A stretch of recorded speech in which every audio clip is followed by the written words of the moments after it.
Olá, telespectador da TV Brasília, está entrando no ar o programa Tribuna Livre.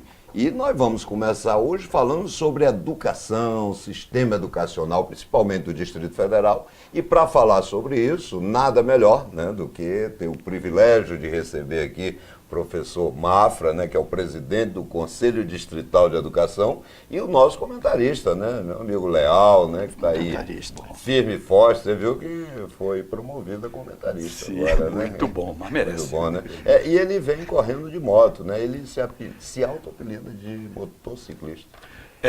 Eu sou testemunha disso. Você é testemunha disso? Sou testemunha disso, Tá sou certo. testemunha disso. Mafra, muito obrigado por ter encontrado um tempinho na sua agenda para estar aqui conosco, conversando um pouco sobre esse sistema de educação aqui no Distrito Federal. Eu gostaria de pedir para que você pudesse explicar para o nosso telespectador como é que funciona e o que faz o Conselho de Educação do Distrito Federal, em que o trabalho do Conselho impacta na vida do cidadão. Ok, muito bom dia a todos. É uma satisfação aqui com o Raimundo e o meu amigo Leal falar sobre a educação no Distrito Federal. Na realidade, desde os anos de 1960, eu faço parte do sistema educacional do Distrito Federal. Eu fiz parte da CASEB. CASEB, Comissão de Administração do Sistema Educacional de Brasília, a sigla da CASEB. Essa comissão inicial, com a professora Clélia Capanema e Silda Ramos, 1960, já se pensava em educação integral e se praticou educação integral, com o advento das escolas parque para cada 4 escolas classe. Ou seja, o aluno recebia os conteúdos, as disciplinas, as aulas em si nas escolas classe. E a parte, no turno contrário, a escola classe para a escola parque, para as artes. Todo tipo de arte, educação física. E quando o Anísio Teixeira, que fez parte do CASEB, junto com Darcy Ribeiro, nós já pensávamos numa educação de tempo integral. E isto funcionou até 1968, assim, dessa maneira. E Brasília, sim, era referência. Era referência. Na educação do Brasil. E o Jardim de Infância era o fornecedor de alunos para a escola classe. Então, e da escola classe para a escola parque. Hoje já parece que estão tentando alguma revitalização coisa, do sistema, só que não se construiu mais escolas parque. Por exemplo, nós temos escola parque em Taguatinga, temos escola parque no plano piloto. Mas nós quando temos a gente fala escola parque, a gente Sul. lembra ali na 108, na 308, não é? Ali foi o modelo, que se desenvolveu ali. Depois ela entrou numa decadência terrível, abandonaram o sistema, só faltou aterrar a piscina, porque não tinham como tratar a piscina, e isso ficou completamente deturpado. Hoje, o atual secretário de Educação partiu para o resgate da escola parque. E assim nós fizemos na 312 Norte, o Conselho de Educação apreciou a matéria, e a escola... Pena que não se pode mais construir. Existe na 304 Mas Norte, a ideia é revitalizar, então, aquele modelo já pensado. Nós estamos fazendo, a Secretaria de Educação, porque o Conselho de Educação é o órgão normativo, claro. Aprovou o projeto de revitalização, ele está em caráter o caráter que ele está é experimental, quer dizer, a avaliação vai ser feita agora, vai para o Conselho. Estamos fazendo isso na administração do Cruzeiro, do plano piloto e Cruzeiro, a essa administração regional. Dependendo dos resultados, isso vai ser estendido para onde houver escola parque. Retomar o papel, o resgate do que é escola parque. O Anísio Teixeira ele só conseguiu ver uma funcionando na Bahia quando ele foi secretário de Educação. E ele pensava nela para o país todo. Então, a genialidade ficou restrita a Salvador, depois Brasília. Foram as únicas 2 que ele viu funcionando. E Brasília porque ele trouxe. Porque ele trouxe. E trouxe isso para o CASEB. E que nós lá, então, implantamos esse sistema. E é genial. O Sistema Educacional de Brasília foi visitado pela Rainha Elizabeth da Inglaterra. que veio especificamente, esteve na 308, Escola Parque, no Jardim da Infância da Escola Parque. O meu filho Ari, que você conhece, e o Fernando, os dois estudavam lá. Não é? Até o meu menino chegou para a mãe em casa e disse assim, vamos aproveitar que a rainha está em Brasília e vamos convidá-la para almoçar lá em casa. Veja, porque as escolas em Brasília não tinham sequer alambrado, cerca. Nada. Nada. O Jardim da Infância era aberto, as escolas classe completamente aberta, a escola parque completamente aberta. Porque Brasília foi pensada de outra forma, né? Era outra coisa. Brasília, a concepção de Brasília era outra coisa. Mas isso é só o registro inicial. Deixa eu fazer um comentário para reforçar o que o Mafra falou. Eu fui privilegiado nessa época. Fui privilegiado. E eu, um dia trabalhando, uma secretária me fez uma observação. Disse, o senhor está ouvindo música clássica? Eu disse, estou. Ela disse assim, engraçado, o senhor é sergipano, nordestino, gosta de música clássica? Ela fez uma brincadeira. Eu falei assim, eu vou lhe dizer aonde eu aprendi a gostar de música clássica. Na escola pública em Brasília, Escola Parque, que nós tínhamos aula de música, entrávamos no auditório e ficávamos ligados às peças de Mozart, Bach, Schubert, Schumann, aprendendo a identificar o compasso de cada um desses compositores. Isso numa escola pública. Ela falou, verdade? Eu digo, verdade. Então, eu tive essa oportunidade. O que o Mafra está falando, é um saudosismo que, se retornar, nós vamos começar de novo a ter educação. E você veja que a música, na verdade, é um grande instrumento da educação, né? Claro. Me fez lembrar aqui, certamente ela está nos acompanhando, minha mãe, por exemplo, ela toca piano, bandolim, sanfona, violão, essas coisas todas. Por quê? Ela aprendeu do Colégio das Irmãs, que ela estudava lá em Parnaíba. Né? Mas um abraço para ela, um abraço para a professora Ana Lúcia, que é a nossa regional de ensino do Plano Piloto, foi quem, junto com a Paula, me falou, né, sobre essa experiência que está sendo... É a iniciativa, né? O que é importante. E não se está fazendo na base do fazer por fazer. Com acompanhamento pedagógico, com um acompanhamento em termos de custos, em termos de... Só para ter uma ideia, com essa experimentação, nós triplicamos o número de alunos numa escola parque. Que beleza. Porque os alunos antes iam uma vez por semana na escola parque. Porque a escola ela só vive se tiver aluno, né? O aluno é a alma da escola, né? Às vezes dizem que o problema da escola é o aluno. Se ela não tivesse aluno, não teria problema nenhum a escola. Como o hospital, né? Se não tivesse doente, também ele funcionaria, que era uma beleza. Né? Professor, e como é que se dá a representação da sociedade no Conselho de Educação? Ou seja, ele é composto de quais membros, o que eles representam, enfim. Ok. Nos primórdios do Conselho de Educação, as pessoas eram escolhidas pelo secretário de Educação, pelo governo, por indicação, pessoas com notório saber, pessoal oriundo da educação, etc.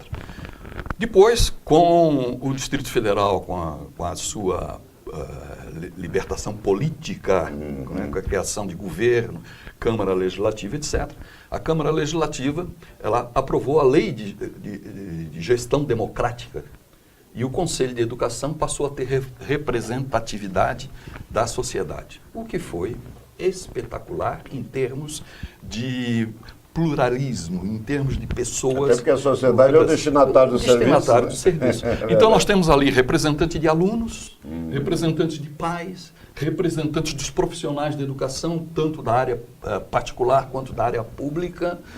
Temos os conselheiros natos, quer dizer que determinados cargos que exercem na execução, né? Como a inspeção de ensino, tem o seu representante lá, nato, enquanto ele estiver no cargo, um diretor de planejamento da subsecretaria, da educação, e assim, sucessivamente. Mas a sociedade, então, está representada? Quer dizer, eu não digo, ela está suficientemente representada dentro do contexto da lei de gestão democrática, que trata não só da eleição de diretor, que todo mundo pensa que a lei de gestão democrática é para a eleição de diretor de escola. Não é isso. Não é? O próprio Conselho ele foi totalmente reformulado em termos de composição do Conselho para uma representação democrática dentro do Conselho com a representação de toda a sociedade, o que foi salutar. Não é? Foi E muito lá, bom. e lá dentro do E conselho... depois ainda cabe, depois, algumas das vagas, são 17 conselheiros hoje, não é? 17 indicações, com a representatividade dessas 17, 4 de confiança da autoridade máxima da educação, que é o secretário de Estado de Educação. Não é? Os conselheiros, eles têm 4 anos de mandato, depois de designados, e podendo ser reconduzidos por mais 4. Enfim, a administração do Conselho, o Conselho não é uma unidade orçamentária, ela depende de recursos da Secretaria de Educação para funcionar. O Prolabore é apenas simbólico, porque é muito pequeno, mas o presidente do Conselho ele é eleito para 2 anos e não há condição de reeleição. Não, reeleição nesse caso. Reeleição. É reeleição porque o presidente ele é eleito pelos seus membros, pelos membros do Conselho. Mas não pode ser reconduzido, não pode ser reeleito. São 2 anos para haver a renovação, a oxigenação, etc. E me diga uma coisa, existe tratamento, o tratamento é igual para as escolas particulares e as escolas públicas? Sim. Ou tem distinção em relação a isso? Nenhuma distinção. A escola particular, como a escola pública, ambas integram o sistema de educação do Distrito Federal, de escolas. Escolas vão desde a educação infantil, ensino fundamental, ensino médio, que é a educação básica, ao ensino superior. E nós temos escolas públicas de excelência na área superior aqui no Distrito Federal, que está vinculada ao sistema e normatizada pelo Conselho de Educação, que é a Escola de Saúde do Distrito Federal. É um curso de medicina de excelência. É verdade. E com uma avaliação que supera todas as expectativas. Uma medida extremamente inteligente, né? Porque você está formando a mão de obra, na verdade. Exatamente. Né? E ali a concepção... Uma coisa tão óbvia, né? A concepção curricular dessa escola é brilhante. É uma escola que rompeu com toda uma tradição de sala de aula, horas de estudo, a preocupação de... Não, o aluno na primeira semana já está dentro do hospital, o aluno de medicina. Ele estuda fazendo, testando, verificando. A residência médica começa no primeiro ano. Entre aspas, né, que não é bem uma residência, mas eu diria o estágio. Uhum. O estágio, sim. Residência já é uma parte do curso de formação. Mas ele fica se familiarizando. Até para desistir, se não for a profissão, se não for a vocação. Próximo de terminar o curso para dizer que tem medo de sangue. Isto. Ele já dão... Perfeito. Que acontece, né? Acontece. Então, isto é um curso de referência. E outra coisa, ele não tem um hospital universitário, ele tem uma rede hospitalar.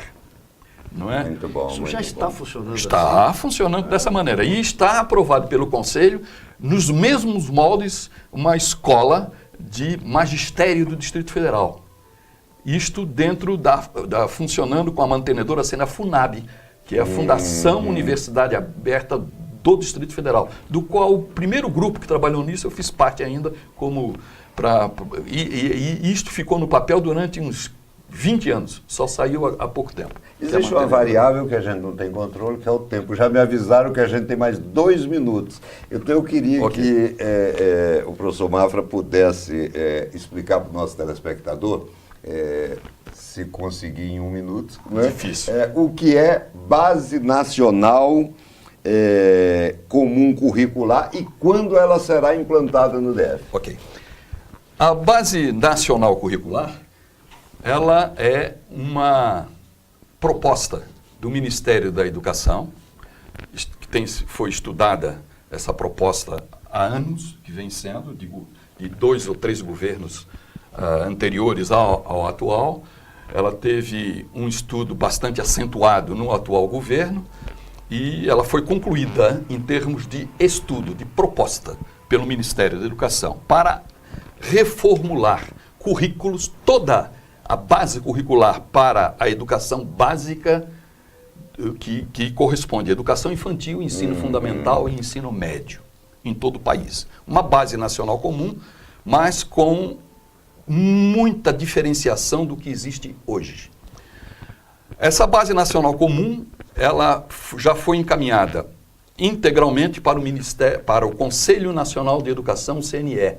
Esse Conselho Nacional, ele vai vai aprovar a base nacional que vem para os conselhos de educação de cada estado e do Distrito Federal para dizer de como será implementada, de que forma e que matrizes curriculares vão funcionar para cada estado e para o Distrito Federal. Uma matriz que vai ser locais. Isto vai ser comum em termos de território nacional. Todas as escolas particulares que é o comum, ou escola que seria o comum, mas com uma outra ótica, com uma outra visão de conteúdo, de tema transversal, de verticalidade do conteúdo, quer dizer, o aprofundamento dele, e a horizontalidade, que é onde ele perpassa, porque que conteúdos ele tem que ter tratamento. E isto não com base em algumas disciplinas, mas também áreas de estudo.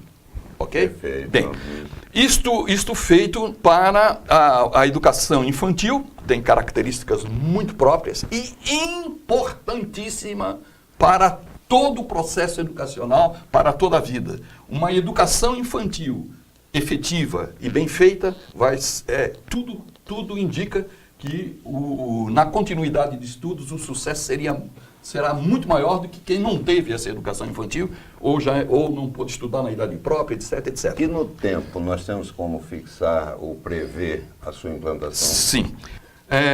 Mas só para eu complementar, no ensino médio a coisa se modifica completamente do que existe hoje. Mas eu vou deixar o ensino médio para falar daqui a pouco. Já está aprovado pelo Conselho Nacional de Educação e autorizado a implementação a Base Nacional Comum para a Educação Infantil e Ensino Fundamental. Escolas particulares e escolas públicas, indistintamente. Todas terão que se adaptar. De que forma isso está sendo feito? Isso está aprovado. Foi aprovado em setembro, começamos, patrocinados pelo MEC, todos os sistemas têm que preparar uma equipe para essa implementação, que só ocorrerá no ano de 2019. Tá? Para o ensino médio, ainda está encaminhada e foi encaminhada há coisa de 2 semanas para o Conselho Nacional de Educação, que vai ainda apreciar, estudar e baixar. E depois retornar. Depois vai. O que se espera é que a do ensino médio só entre em vigor em 2020. Perfeito. Então, o que existe aí de notícias, que vai mudar tudo, não vai ter mais história, não vai ter mais geografia, não vai se estudar física, não vai se estudar biologia. Nada disso. Tudo notícia de quem não conhece do riscado. Apenas está falando do risco. Na superficialidade e no sensacionalismo, de que vai mudar tudo. Não, vai haver uma preparação dos docentes, vai haver uma preparação das escolas. Nem todas as escolas vão aderir, porque vai ser por adesão, porque não tem uma infraestrutura necessária para o que se pretende. Claro, Principalmente no ensino médio. No ensino fundamental já vai ser difícil. Nós estamos preparando, a comissão estadual do Distrito Federal já está reunida com a comissão do MEC para estudar a implementação e o financiamento dela, inclusive. Bem, eu quero lhe agradecer muito. O tema é muito bom, quer dizer, a gente passaria a manhã inteira aqui conversando sobre isso. Aliás, extremamente esclarecedor para a população, né? Quer dizer, hoje os pais voltaram a olhar a escola, né? Até por uma questão de necessidade, eles sabem que a escola pode ajudá-los muito, né? No processo de maior... A função mais nobre que eles têm, né? Que é educar seus filhos, é preparar e tudo. E o pai tem que fazer parte da escola, os pais. Exatamente. Nós temos o assento de um representante de pais e alunos da Associação de Pais e Alunos no Conselho hoje. Exatamente. É meu amigo Mediorim. Mediorim, professor, doutor Gil Mediorim, que ele é da OAB também. Exato. Então eu quero agradecer muito a você, viu, professor Mafra, pela disponibilidade. Eu estou sempre à disposição. Quero agradecer muito aí ao nosso amigo Leal, né, nosso comentarista, que não teve quase tempo. Eu acho que hoje ele acordou bem disposto, né? É que eu falo mais que ele. Não. É que eu nunca pensei que eu gostasse tanto do tema educação. Eu estou aqui aprendendo para depois sair por aí falando. Você sabe que na época que ele era estudante de primeiro grau, a fama do Leal era gazeteiro. O pessoal hoje em dia não sabe o que é gazeteiro, né? Naquela Pensa época, que é vender gazeta, que era jornal também, exatamente. que era jornal na época. Mas olha, Tribuna Livre volta já já.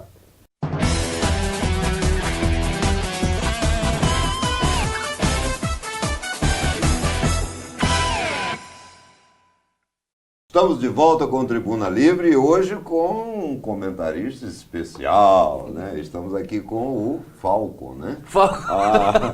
A barbinha dele, né? Pessoal, eu sei que vocês não reconheceram, mas é o Alan, tá? E aí, Alan? O Campeonato Brasileiro começando hoje. Começa hoje, né? Com favoritos aí que muitas vezes, às vezes a gente pensava que antes não seriam favoritos, mas com os estaduais... Botafogo, Corinthians, Grêmio, não, Cruzeiro Botafogo é tudo favorito? Botafogo não é. Botafogo o Corinthians não. é. O Corinthians vem com o Carille desde o ano passado, surpreendendo. Eu acho que vai novamente surpreender no Brasileirão. Cruzeiro sim, Cruzeiro e o sim. Grêmio. Conseguiu reverter um resultado... Então só o Botafogo que não é? Só o Botafogo que não é. Eu acho que do Rio de Janeiro, inclusive, eu acho que nenhum dos 4 é favorito para o Campeonato Brasileiro.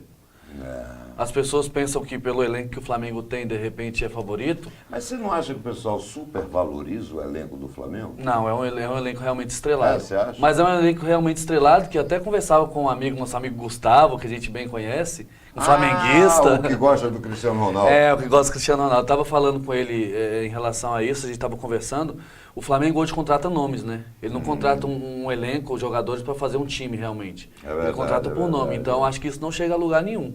Vamos ver agora com a saída do Rodrigo Caetano se algo vai para frente no Flamengo. Mas você falou que o Botafogo não é favorito, mas aquele treinador do Botafogo, olha, em um mês deu um título, né, pro Botafogo, né? E ninguém esperava, pela ordem. O favorito era o Flamengo, depois o Vasco, depois o Fluminense e por último o Botafogo. Mas todos os favoritos venceram, né? venceram o Campeonato Carioca, né? Porque um ganhou um turno, outro ganhou outro turno e outro ganhou o título do Carioca, né? Regulamento mais esquisito do mundo. Eu acho que aquele trabalho feito pelo Alberto Valentim, né? O time do Botafogo é muito intenso, né? É intenso, mas não para o Campeonato Brasileiro. Acho que para o Campeonato Estadual, igual o Carioca, que é mais curto, enfim, ele consegue. Mas para o Brasileiro ele não vai ter fôlego e não vai ter elenco. Quem vai ser o campeão do Brasileiro? O Corinthians é um dos favoritos. O Palmeiras vem forte. Tá, não me enrole não. Quem vai ser? Não, mas eu não posso também adivinhar quem vai ser, mas eu posso colocar. Tá, eu coloco 2 paulistas, o Corinthians, o Palmeiras, e ainda coloco o Cruzeiro. Posso ser 4? Cruzeiro ou Grêmio? Cruzeiro, Grêmio, Palmeiras e Corinthians. Você colou de mim, não foi? Não, porque estava querendo me imitar agora? Eu acho que os favoritos seriam esses. São os 4 favoritos do Campeonato Brasileiro, na minha opinião. O Grêmio pela continuidade da base do elenco e continuidade do Renato Gaúcho. E a qualidade do elenco, né? Exatamente. O Grêmio conseguiu manter o Arthur. Conseguiu manter. Tem o Luan, que sumiu lá no Japão, né? Naquela final, mas espero que tenha adquirido. É um grande jogador, não adianta negar. Quer dizer, ele sabe jogar bola. A questão é o que aconteceu naquele jogo, né? O Cruzeiro, que manteve também o Mano. Manteve o Mano e manteve também uma base boa. E contratou algumas contratou peças boas, pontuais, né? Exatamente. E aí você tem o Corinthians, que é sempre uma incógnita, né? Quer dizer, mas na mão do Carille, na mão do Carille, eu acho que o Corinthians pode montar o time que for.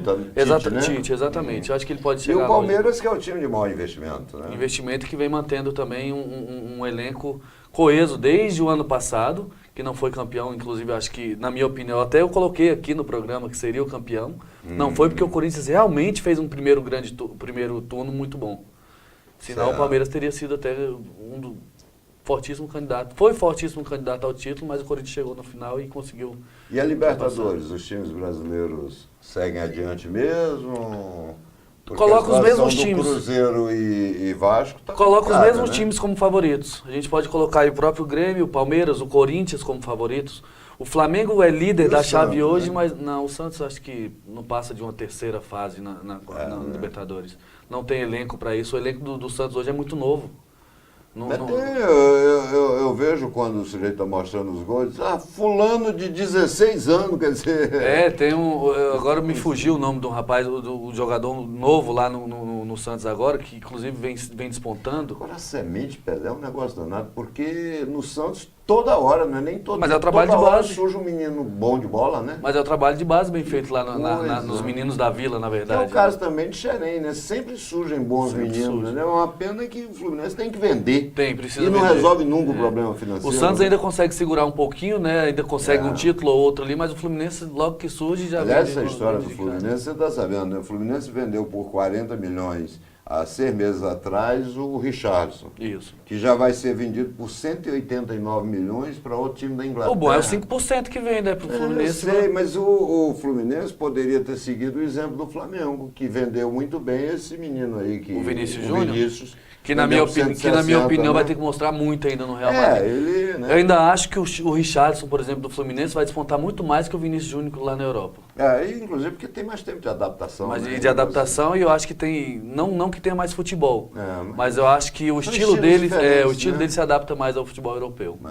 Verdade. Bem, mas de qualquer maneira, você que é torcedor do Fluminense e suspeita que eu também seja torcedor do Fluminense, eu sou, né?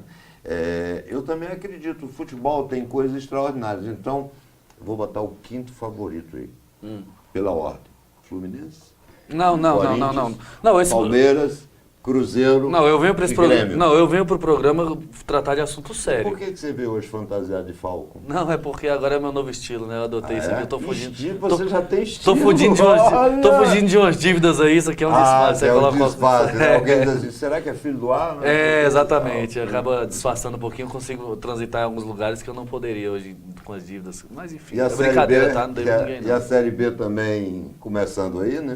Começou ontem, na verdade, né? Começou ontem e nós temos aí alguns times que podem despontar. Eu acho que o Brasil de Pelotas vem bem esse ano, que chegou ao Pois é, vice-campeonato. vice-campeão gaúcho, né? O Goiás também tentando se reformular, entendeu? Eu acho que Será pode o ser. Goiás consegue retornar? Precisa, né? Até que precisa, porque o Goiás é um dos grandes do país. É. O Goiás é um dos grandes. E o Centro-Oeste, né? Tá carente. O Campeonato Brasileiro não tem mais nenhum time. Essa do Centro-Oeste. geografia, desde quando inventaram essa besteira desse Clube dos 13, né, lá em 1987, que a gente sabe que tinha interesse econômico por trás, né, e cometeram uma série de injustiças, inclusive na geografia do futebol brasileiro. Olha quanto tempo existe esse negócio e até hoje não se corrigiu, porque você não pode deixar determinadas praças, né, porque futebol também é negócio, né? Um negócio, uma coisa profissional, é emocionante essa coisa toda, mas, né, você não pode deixar praças como, por exemplo, Belém, Muitos estados do Nordeste, né? Você Fortaleza, tem o Maranhão, por exemplo. São Luís. Exatamente. O público lá é alucinado. A Paraíba, com o futebol. você vai lá no A Botafogo da Paraíba, o Campinense, Não, o basta 13. ver aí a Champions League do Nordeste, né? Que é a Copa Nordeste. É a Lampions League, né? Lampions League, né? O público, assim, é coisa de doidos, os estádios superlotados. Quando o Botafogo da Paraíba subiu da Série C para a Série D, eu estava lá. Ou da Série D para a Série C, desculpa. Eu estava lá. A torcida encheu o estádio Almeidão. Coisa que por aqui, de repente, a gente não vê. Mas lá, num clássico de campeonato paraibano, a gente coloca 15, 20 mil pessoas no estádio. E é a hora de você reavivar, entendeu? A rivalidade e os grandes clubes. Por exemplo, lá no Piauí, você tem o River, você tem o Flamengo, né? O River, né? O Piauí que... Não, o River... Não, o River que eu estou falando. O River é o time que, inclusive, motivou a criação do River Plate, que está aí na Libertadores. Ele sempre fala isso. Não sei Então, no Piauí tem isso, no Maranhão tem o Sampaio Correia, tem o Sampaio Motoclube, Correia, o são Maranhão, em equipes Belém grandes. tem o Remo, Paysandu, Tunaluso, no Amazonas você tem Rio Negro, Fast, né? Tem Quer dizer, grandes equipes. então, essas equipes são grandes, entendeu? E precisa você reavivar, né? Mas agora você não vai falar mais não, porque já... porque eu não tive tempo também, né? Você não deixa- entende desse assunto. É também, verdade, né? eu vim aqui de intruso. é Então, verdade. o Tribuna Livre agora, você pode acompanhar o futebol, porque lá nós temos a tabela do Campeonato Brasileiro, a tabela da Copa do Mundo. Isso é uma obra de arte que foi feita pelo Gustavo. Mas não é o mesmo Gustavo que gosta do Cristiano Ronaldo, O não Gustavo, que é... É ele mesmo? Ele gosta Ah, muito não. do Cristiano Ronaldo e, inclusive, tem umas demonstrações assim muito explícitas, né? Mas o Tribuna Livre volta na semana que vem, se Deus quiser.